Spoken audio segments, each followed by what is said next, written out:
24 ঘন্টা আগে জিষ্ণু দেববর্মার বাড়ি থেকে বের হয়ে মেবার কুমার জমাতিয়া জানিয়েছিলেন বিজেপি সিটের বদলে কিছু প্রতিশ্রুতি দিয়েছে, তা তারা ভেবে দেখবেন। আর শুক্রবার কৈলাসহরে গিয়ে বললেন 2 আসনে প্রার্থী দিতে পারে আইপিএফটি। মূলত লোকসভা নির্বাচনের আগে রাজ্য রাজনীতির যাবতীয় উত্তেজনা টিকে আছে আইপিএফটির ওপর।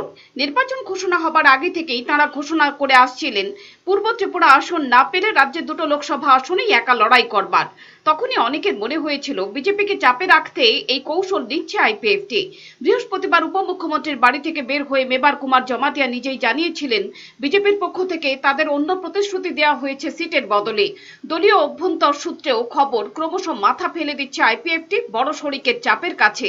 এর আগেও বিধানসভা ভোটের আগে দেখা গেল 18টি আসনে লড়তে চেয়ে শেষ পর্যন্ত 9 আসনে সীমাবদ্ধ হয়ে গিয়েছিল আইপিএফটি।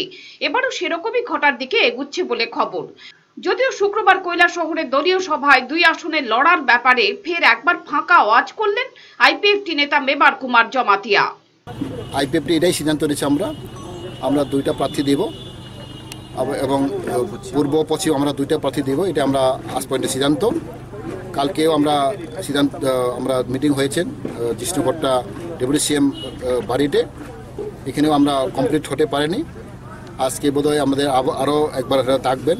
তবু আমরা বলছি এটা আমাদেরকে পূর্ব আসনে আমাকে দেওয়া হয় এবং পশ্চিমকে ওনারা বিজেপি প্রার্থী দেওয়া হয়।